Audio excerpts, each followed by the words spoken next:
SUA. Sometimes the quietest sentence at a family table can change everything you thought you knew. My name is Margaret Collins, and until that Sunday evening, I believed my husband Richard and I had shared every important truth during our 44 years of marriage. We had raised our son David, built a comfortable life together in a peaceful suburb outside Philadelphia, and learned that the happiest families were rarely perfect. They were simply honest enough to weather difficult seasons together. At 69 years old, I had stopped expecting life to surprise me. I certainly never imagined that the most unsettling moment of my life would happen while passing a. The conversation around the table quickly returned to normal, at least for everyone except me. David was describing a new project at work, while Richard joked that retirement had finally taught him the value of slow mornings and strong coffee.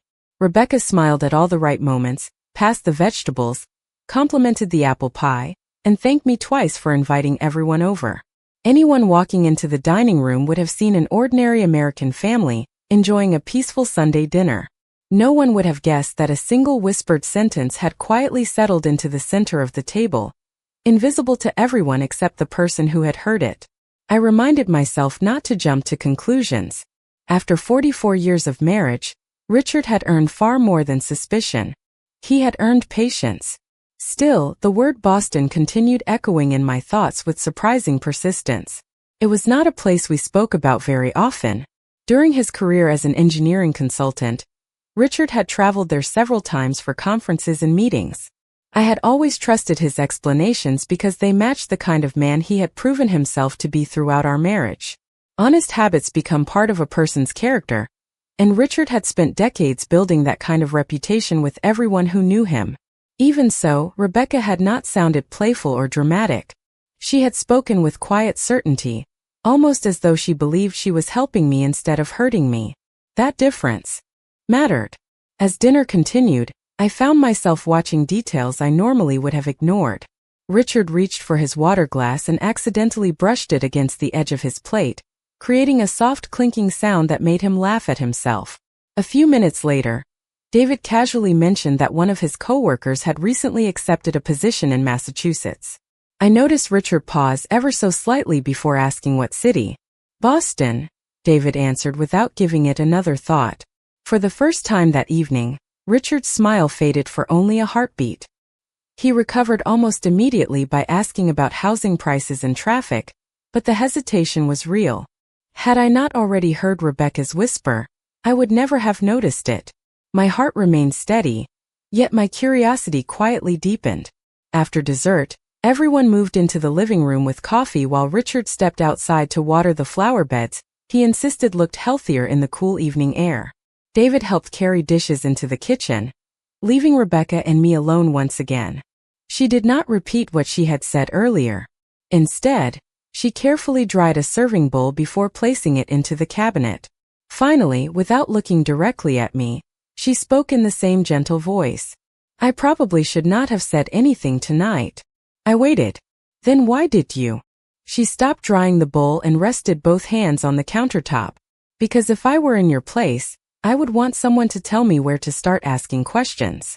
Before I could respond, David walked back into the kitchen carrying another stack of plates, and the moment disappeared as naturally as it had appeared. Rebecca smiled at him, thanked him for helping, and continued washing dishes as though nothing unusual had happened. I looked through the window toward the backyard where Richard stood watering the white roses we had planted together the spring after our 20th anniversary. He looked exactly like the man I had loved for most of my adult life. Calm, dependable, familiar.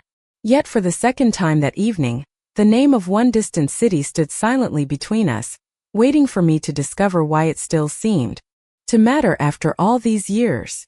After everyone left that evening, the house became wonderfully quiet again. Richard had fallen asleep in his favorite recliner with a history book resting across his lap, something he had done so often over the years that it always made me smile. I stood in the kitchen finishing the last few dishes, listening to the familiar sounds of our old grandfather clock marking each passing hour. Normally, those peaceful moments brought me comfort. That night, however, Rebecca's words lingered in my thoughts with surprising clarity. I did not feel angry. I did not feel betrayed. I simply felt unsettled by the possibility that there might be a question I had never thought to ask. Around 10 o'clock, I quietly covered Richard with a light blanket without waking him. His face looked peaceful, untouched by whatever concern had settled into my heart. I reminded myself once again that trust deserved fairness. If there was an explanation, I intended to find it before allowing imagination to write its own story. Instead of searching through closets or drawers in secret, I walked into Richard's home office for the first time in several months. It was a room we both respected as each other's private workspace, though neither of us had ever forbidden the other from entering. The shelves were lined with engineering books, family photographs, and carefully labeled binders dating back decades. His desk remained exactly as he always kept it, organized with remarkable precision. Every pen rested inside its holder. Every paper sat neatly stacked. Nothing suggested hidden chaos. I opened the top drawer first. Inside were warranty manuals, old reading glasses, spare batteries, and handwritten notes reminding himself about routine home repairs. The second drawer contained tax records, insurance papers, and holiday cards we had saved from our grandchildren over the years. I smiled when I found a crayon drawing our youngest granddaughter had made nearly a decade earlier. Richard had kept it folded beside important documents as though it belonged among life's greatest treasures. That was exactly the kind of man he had always been. Just as I considered leaving the office, I noticed a small brass key resting inside a ceramic dish near the corner of the desk. Attached to it was a faded paper tag with one handwritten word: Boston. My heart skipped ever so slightly. The key looked old, perhaps 20 years or more, and unlike everything else on the desk, it had never been labeled with one of Richard's usual neat file numbers. I gently lifted it into my hand, wondering whether this was simply a storage key from one of his former business trips, or something far more meaningful. Beneath the ceramic dish rested a sealed cream-colored envelope with my name written across the front in Richard's unmistakable handwriting. Margaret. The envelope had not been hidden. It had simply remained tucked beneath the dish, almost as though he expected me to find it someday. I sat quietly in his chair for several moments without opening it. Suddenly, Rebecca's whisper returned to my mind with even greater force. Ask Richard about Boston. He never told you everything. I carefully turned the envelope over. The seal remained unbroken. There was no date written anywhere, only my name on the front and one short sentence across the back in blue ink. Please read this only if I cannot explain it myself. I closed my eyes for a moment, allowing a slow breath to steady my thoughts. Richard was asleep only a few rooms away, safe inside the home we had built together. Nothing had changed except my understanding that somewhere inside this envelope rested a story my husband had intended to share when the time was right, and for reasons I could not yet understand, that moment had never arrived. For several long minutes, I simply held the unopened envelope in my hands. The paper felt slightly worn at the edges, as though it had been waiting patiently through many seasons. Richard had always believed that some conversations deserved the right moment rather than the first available moment. Throughout our marriage, he never avoided difficult subjects, but he often chose quiet evenings instead of hurried mornings, peaceful walks instead of crowded gatherings. Looking at the envelope, I wondered whether life had simply moved faster than the conversation he intended to have. I gently placed the letter back on the desk without breaking the seal. Whatever answers rested inside belonged to both of us, not just to my curiosity. If Richard truly wanted me to know something, I wanted to hear it from him first while I still could. Before leaving the office, I looked once more at the small brass key labeled Boston. My eyes drifted toward the bookshelf where dozens of family photographs filled the shelves between engineering manuals and travel books. There was one picture from nearly 15 years earlier showing Richard and me standing beside the Liberty Bell during a weekend trip to Philadelphia. Another showed David graduating from college. There were anniversary dinners, holiday mornings, fishing trips, and birthdays. Every photograph reminded me of a man who had consistently chosen his family first. That made Rebecca's whisper even harder to understand. The following morning began like hundreds of others before it. Richard woke early, brewed coffee, and carried my favorite blue mug to the breakfast table before I even entered the kitchen. He smiled warmly and asked whether I had slept well. I answered honestly that I had not, though I blamed it on drinking coffee too late after dinner. He nodded with gentle concern and suggested we take a drive later in the afternoon to visit the farmers market a few towns away. His kindness felt completely natural, untouched by secrecy or guilt. Yet I found myself studying his face in a way I never had before, searching for something I could not even define. After breakfast, Richard went outside to trim the hedges while I remained inside folding laundry. As I paired socks and stacked freshly washed towels, memories surfaced one after another without invitation. Years ago, whenever Richard returned from business trips, he always brought home something small. Sometimes it was a refrigerator magnet from a museum. Sometimes it was homemade candy from a local shop. Once he surprised me with a beautiful hand-painted ornament from Boston during the Christmas season. I remember teasing him that he always found better gifts when he traveled without me. He had smiled and replied, "Boston has a way of reminding people what matters." At the time, I assumed he meant the history, the old neighborhoods, or perhaps the harbor. Now those words carried an entirely different weight. Later that afternoon, while organizing a drawer in the living room, I found an old photo album we had not opened in years. Inside were snapshots from Richard's conferences across the country: Chicago, Denver, Seattle, Boston. I paused at one photograph taken outside a brick building with large white columns. Richard stood beside another man, both smiling warmly into the camera. On the back, written in Richard's neat handwriting, were 5 simple words: "George never stopped believing either." I stared at the sentence for several moments. George Palmer, Richard's oldest friend from college, a man I had not seen in almost 3 years. Until that moment, I had completely forgotten that George had lived in Boston for most of his adult life. Suddenly, the city no longer felt like the center of a hidden relationship or an untold betrayal. Instead, it began to feel like the location of a story whose true meaning I still had not discovered. And for the first time since Rebecca whispered those unsettling words across the dinner table, my fear slowly gave way to determination to uncover the truth instead of assuming the worst. The next morning, after Richard left to meet an old neighbor for breakfast, I found myself thinking about the photograph again. George Palmer had always been more than one of Richard's college friends. Through the years, he had become part of our extended family, joining us for holidays whenever business brought him through Pennsylvania. After retiring, he settled permanently in Boston, and although we exchanged Christmas cards every year, our conversations had become less frequent as life quietly moved forward. Looking at the note on the back of that old photograph, I could not ignore the feeling that George might understand the meaning behind the city that Rebecca had mentioned. Instead of making assumptions, I decided to make a phone call. George answered after the 3rd ring with the same cheerful voice I remembered. We spent several minutes talking about ordinary things. He asked about Richard's vegetable garden, joked about how retirement somehow made every day busier, and laughed when I reminded him of an old fishing trip where he had accidentally fallen into a shallow creek while trying to rescue Richard's tackle box. The easy conversation made my next question feel even heavier. Finally, I asked quietly, "George, do you remember something important that happened in Boston many years ago?" The line remained silent for several seconds. When George finally spoke, his voice carried none of its earlier lightness. "Margaret," he said gently, "has Richard finally decided to tell you?"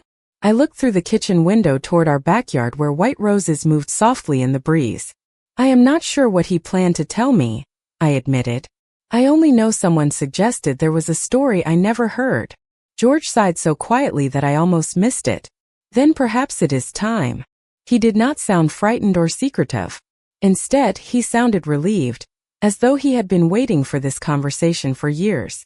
"Richard wanted to explain everything himself," George continued. "He asked me more than once never to interfere unless you came looking for answers on your own." I rested my hand on the kitchen table, feeling both anxious and strangely comforted. That sounded exactly like Richard. "Is it something that will hurt our family?" I asked. George answered without hesitation. "No. Quite the opposite." His certainty settled something inside me that had been unsettled since Sunday dinner. "Then why keep it a secret?" I asked. George paused again before answering. "Because Richard believed timing matters. He always hoped to explain it after everything was completely finished. Unfortunately, life has a habit of interrupting our best plans." He then asked whether I still knew Samuel Bennett. I smiled faintly. Samuel had been our family attorney for nearly 20 years, helping us with wills, property records, and every important legal document after Richard retired. Of course, I replied. George continued. Samuel knows every detail. Richard asked both of us to help if the conversation ever became necessary. Before ending the call, George added one final sentence that stayed with me long after we hung up.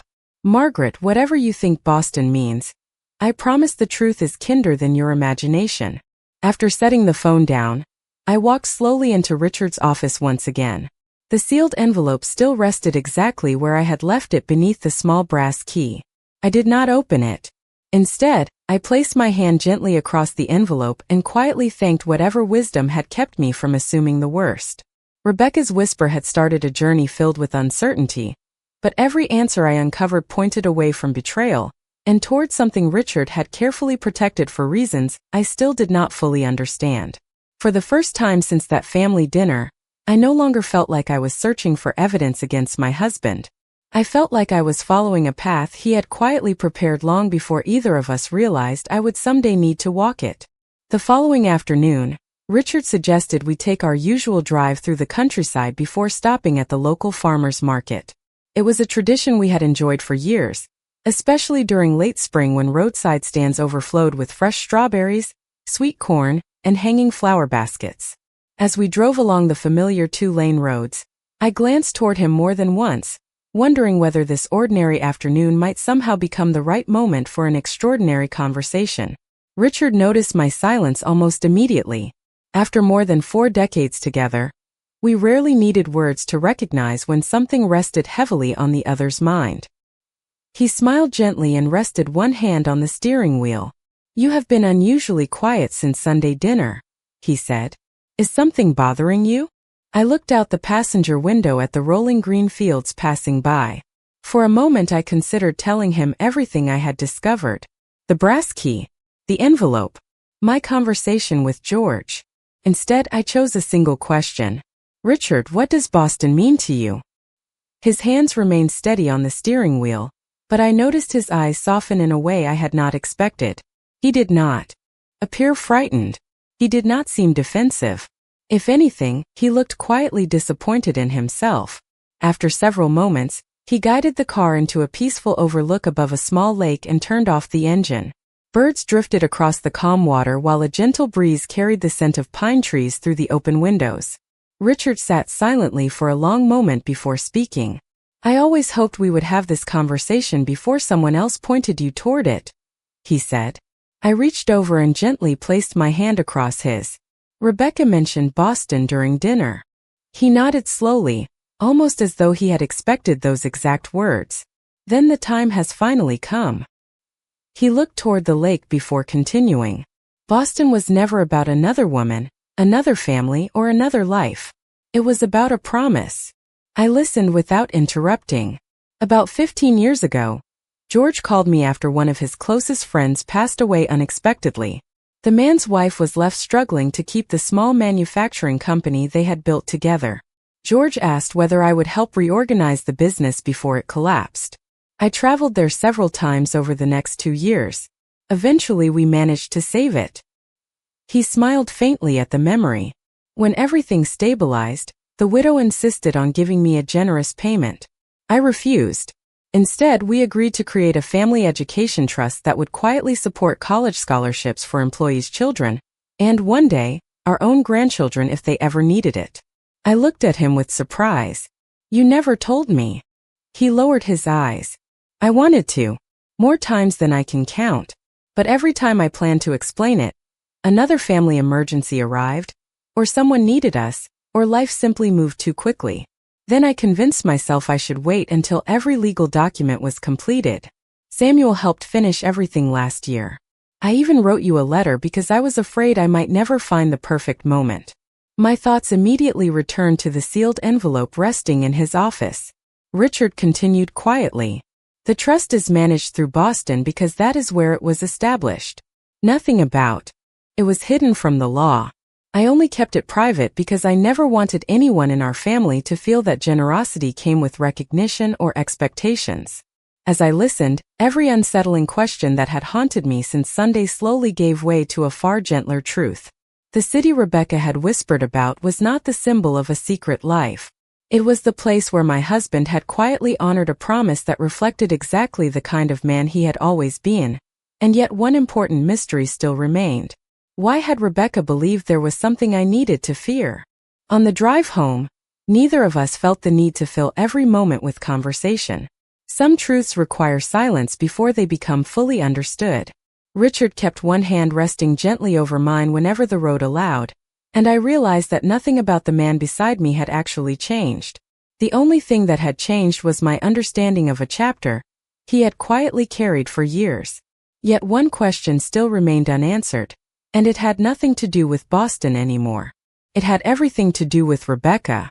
2 evenings later, I called David and asked whether he and Rebecca could come over for coffee after work. My voice sounded calm enough that neither of them suspected anything unusual. They arrived just before sunset carrying a small bouquet of fresh daisies, something Rebecca often brought whenever she visited. We settled into the living room where the windows overlooked Richard's rose garden, and for several minutes we spoke about ordinary family matters. Finally, I looked at Rebecca and smiled gently. I think it is time we talked about what you whispered during dinner. The room became completely still. David turned toward his wife with visible confusion. What whisper? He asked. Rebecca lowered her eyes and slowly placed her coffee cup onto the table. For several seconds she said nothing. Then she took a slow breath before meeting my eyes again. I owe everyone an explanation, she said quietly. Richard remained calm beside me, saying nothing.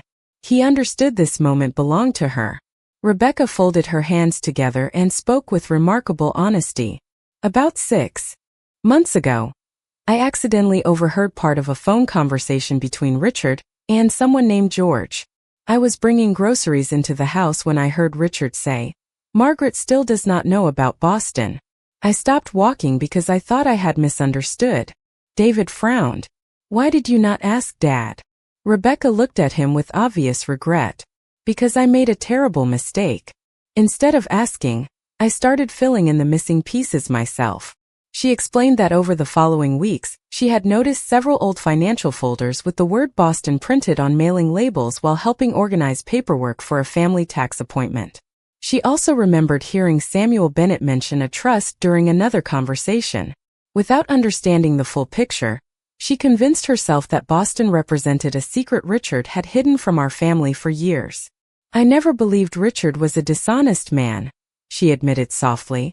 But I convinced myself that perhaps there had once been someone else, or another family responsibility that Margaret never knew about. The more I wondered, the more believable my own imagination became. Richard listened carefully before speaking for the first time. You could have asked me. Rebecca nodded immediately. I know. That is the part one regret most. Tears gathered in her eyes, though her voice remained steady. When we came for dinner, I looked at Margaret sitting across the table, smiling at everyone, and I suddenly felt guilty for keeping my suspicions to myself.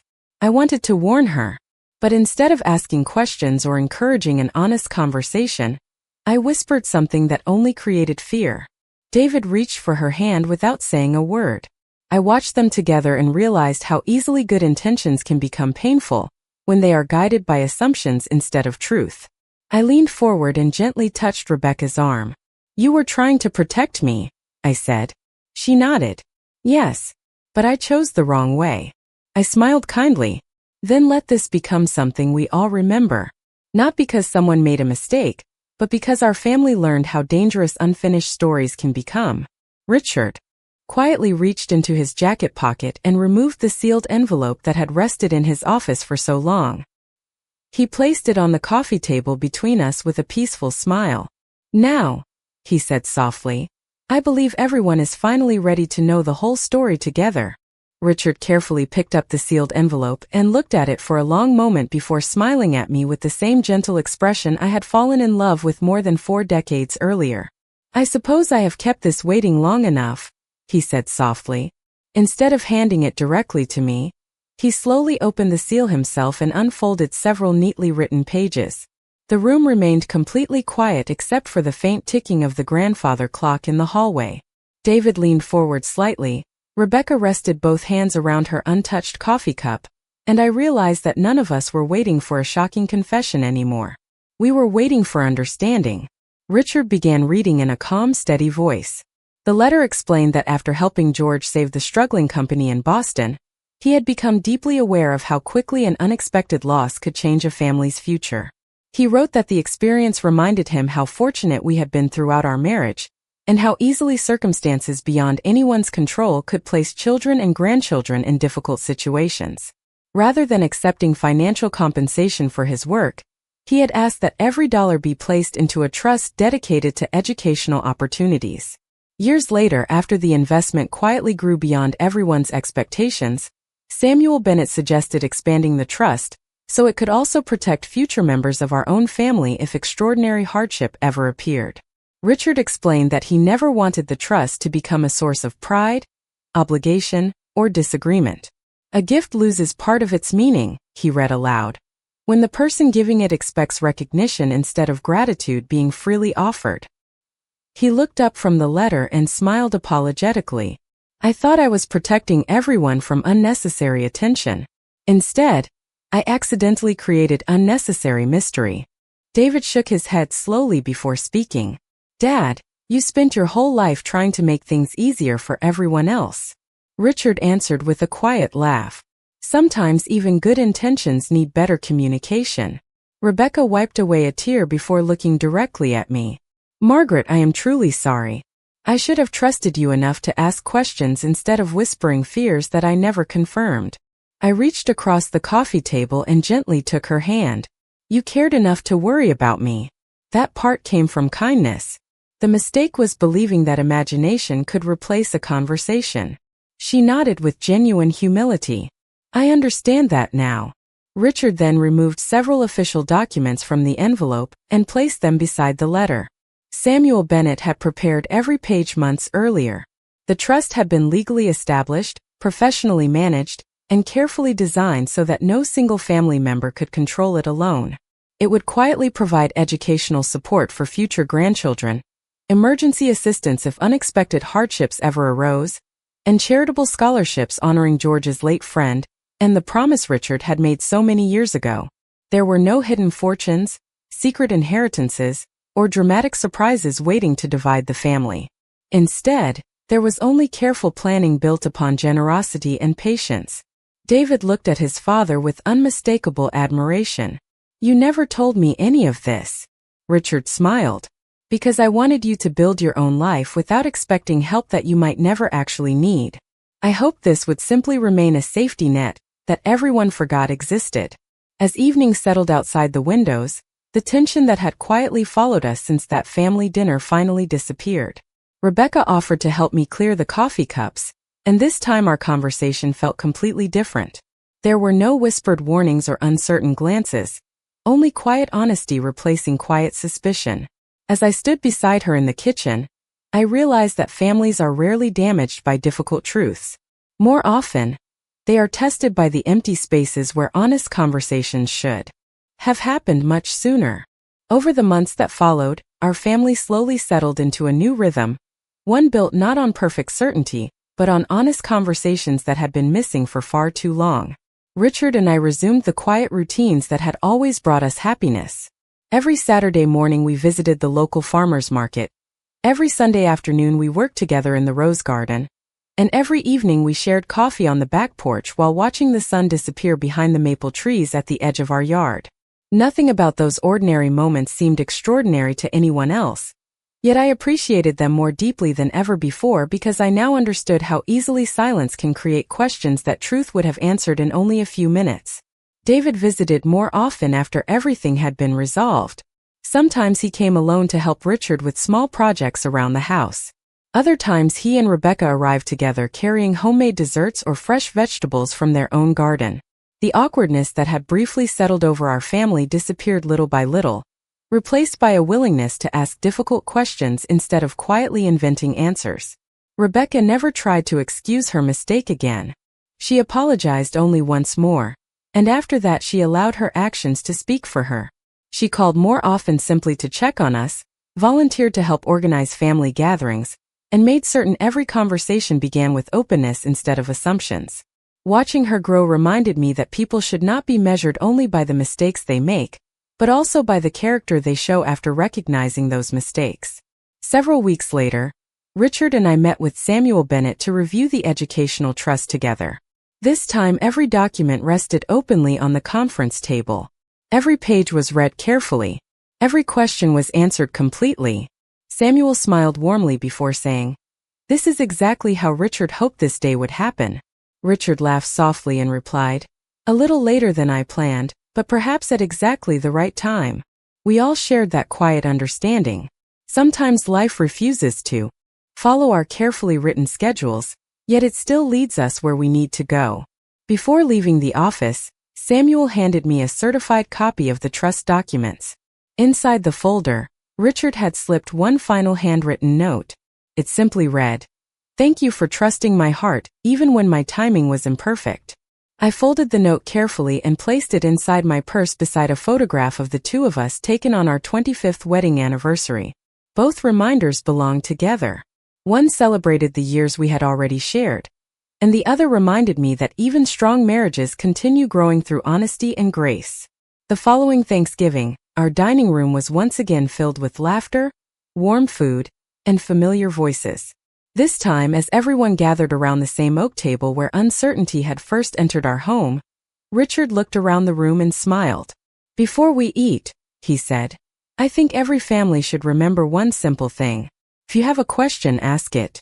If you have a worry, share it. Love becomes stronger when truth has a place at the table." No one hurried to answer. No one needed to. We simply reached for one another's hands before giving thanks together. As I looked around at my husband, my son, my daughter-in-law, and the family we had built across so many years, I realized the greatest inheritance Richard had ever given us was never the trust in Boston or the carefully prepared documents waiting inside an envelope. It was the example of a life lived with quiet generosity, steady integrity, and unwavering devotion to the people he loved. Ever since that evening, I have carried one lesson with me wherever life leads. A whispered rumor can shake a family for a moment, but a patient conversation has the power to strengthen it for generations.